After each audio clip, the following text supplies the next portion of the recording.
Magandang araw sa lahat. Ito ang ating kakalikutan ngayon. Yung ating Volkswagen Beetle. Nabilang ko na siya ng bagong second hand na battery. And so far okay naman. Meron naman yung 3 months warranty. Hindi ko kasi kaya bumili ng brand new, kaya yan muna. And dahil sigurado ako yung tangke noon sobrang dumi, hindi natin gagamitin. Prepare natin tong sasakyan na to para biyahe papuntang Pangasinan. So nandito tayo ngayon sa Pasig. Dadalhin natin to sa Pangasinan. Isa pang problema, fuel pump. Baka hindi na gumagana yan. Kaya mag-gravity feed muna tayo. So dahil hindi tayo sigurado sa tangke, gas tank, and sa fuel pump, ito ang naisip kong solusyon. Tanan! Ito ay fuel tank. Base sa Shopee description 7 liters daw to. So malayo-layo naman ang madadala nito sa atin. Ang problema, kailangan natin tong ilagay sa taas ng tangke or sa taas ng carburetor para makapag-gravity feed tayo. At di na natin kailanganin ng fuel pump sa ngayon. Ang naisip ko is ilagay ito dito sa loob para makapag-gravity feed. Didesisyonan natin at poposisyonan natin na maigi. Na-start natin yung sasakyan and chinek natin yung voltage and nalaman natin na hindi kumakarga itong alternator. So tatanggalin natin to, dadalhin natin sa repair shops kay Ray Electrical.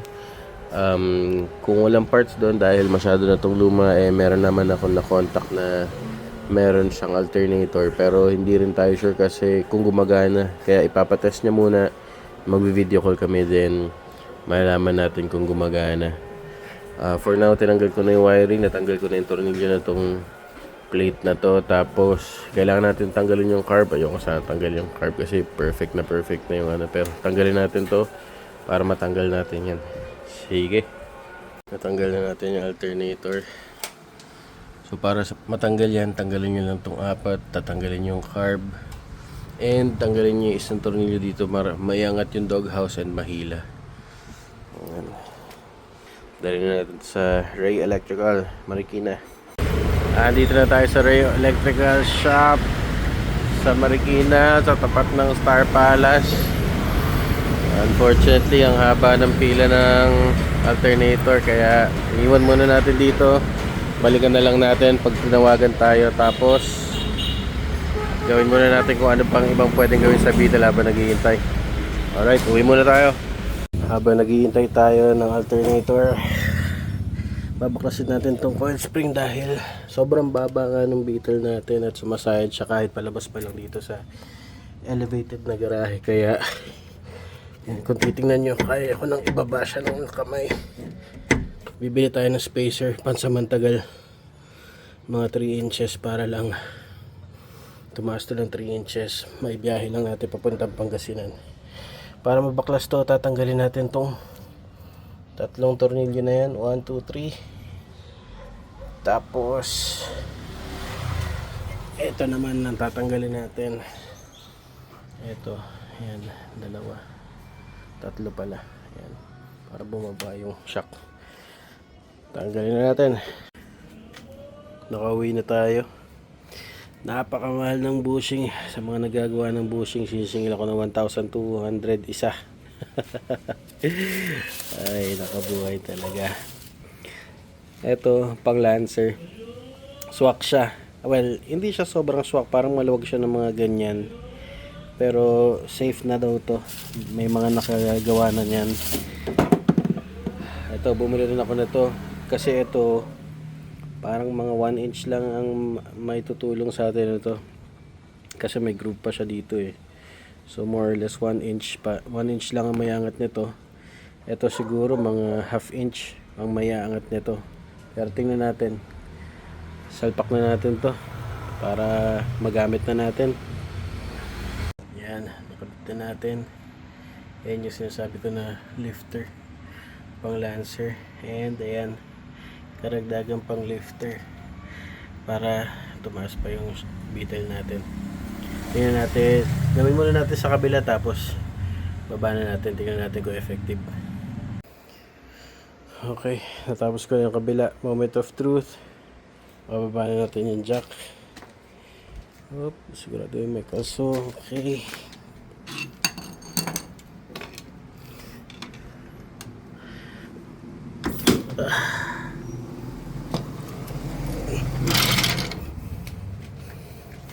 Yun.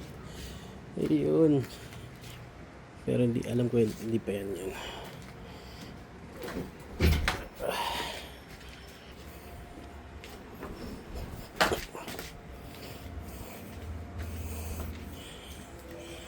Ayun. Ito na siya. 4 fingers. Not bad na. Kaso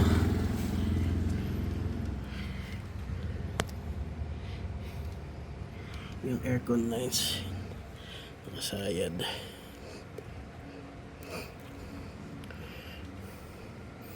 Parang baba pa din. Baba pa din sa ground. Pero I think hindi na ito sasayad sa pag nilabas natin. Feeling ko hindi na muna kailangan ilangat yung likod. Ganyan na muna siya. Yung harap yung importante kasi talaga sobrang baba.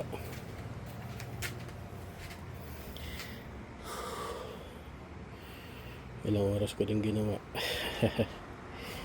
First time ko din magbaklas ng shocks ng Beetle, front shocks. Sa alternator pala, update tayo.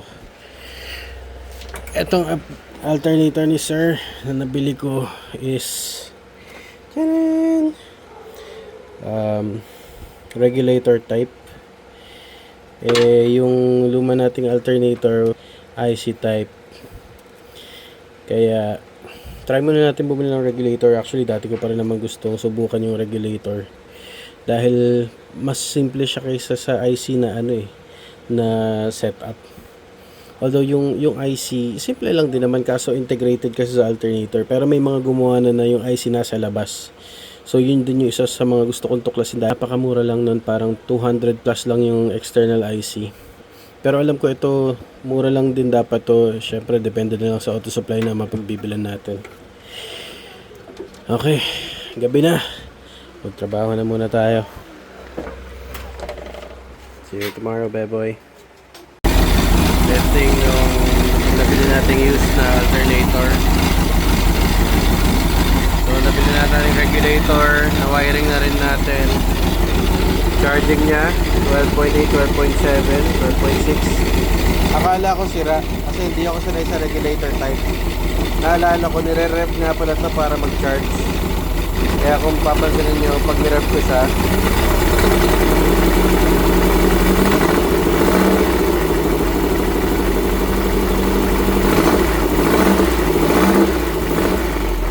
yan, nag-charge siya. Goods. Kaso parang ingay nung bearing kaya baka yung bagong prepare natin na alternator na lang gamitin natin, tapos pang standby na lang natin to in case. Palitan na lang din muna natin ang bearing loob. Alright, ito yung ilaw na nakasalpak sa Beetle natin. Buti na lang hindi siya sealed type. Akala ko sealed type pero nag-smoke na kasi siya sa loob. So tinatanggal natin to para mahugasan natin yung loob at luminaw siya ulit. Yung ilaw din niya, yung bumbilya is gumagana din, so good. Bawas gastos tayo sa ilaw. Kailangan na kasi mapailaw to dahil gabi nga natin balak bumiyahe. Pinalitan na natin yung isang tail light dahil basag to dati eh. Wala to. Ayun yung, ganyan yung kulay ng headlight niya dati. Pero ito, may kapari siya nasa loob pero isa lang kinabit ko. And naka-alambre nga lang yan para lang street legal tayo. Yan yung before. After linisin. Before, after. Kalawang lang pero gagawa natin ng paraan yan. Or baka palitan natin yung mga makabagong LED. Malaman natin. Linisin na rin natin to. Uti tayo ngayong gabi guys. Lunch break lang pero since bukas na yung biyahe natin papuntang Pangasinan, uti tayo. Kinabit ko yung mga ilaw. Check this out. Yun. May headlight na yung ating boys. Pwede na tayong bumiyahe ng gabi. So ito yung mga nilinis natin na headlight. And yung headlight, yung lens na yan is Hella. Ayan ah. Hella. Pati yung light bulbs niya is Hella din. Na-save natin sila. And check natin yung likod. Yan. May ilaw pa sa engine bay pero ano yan, alternator indicator light. Yeah. Sige nga, sarado natin. Yeah. Hindi ba? Lagyan natin ng ilaw. Okay. Okay. Ready to biyahe na bukas. Tapos lang natin magpa-vulcanize.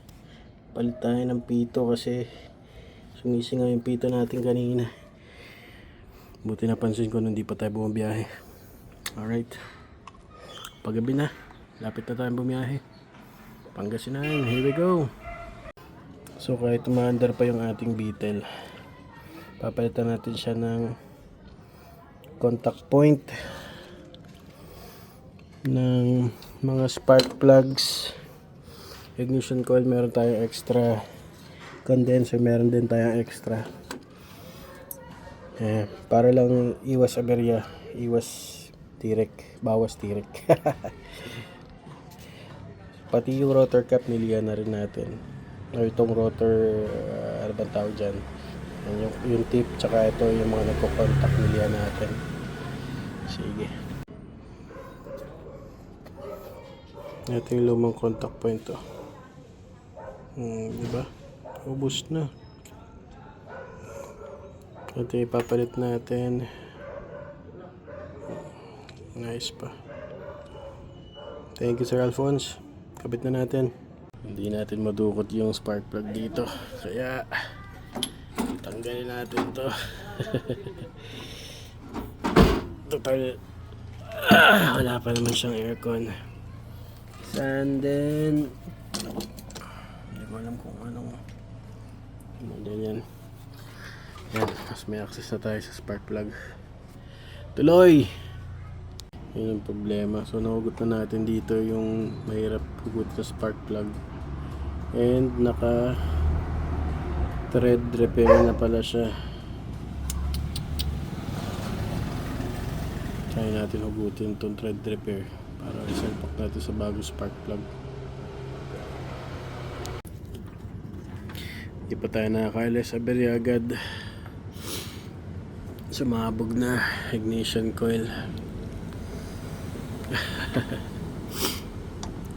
Ang iniisip ko lang, isa na lang ignition coil natin ngayon, yung binili natin na bago. Ito na lang yung ignition coil natin. Pwede naman natin ito ikabit ngayon, pero mamaya sa biyahe natin papuntang Pangasinan, wala tayong extra.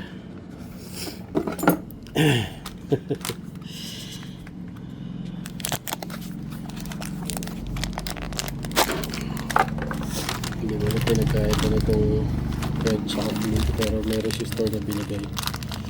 Kabit natin. Ito na po, rolling na po tayo.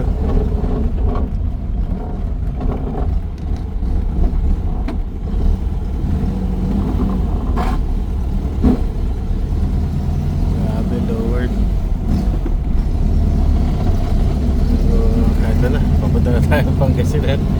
Palabas pa lang tayo ng village ng Pasig. So good luck. Good luck, good luck.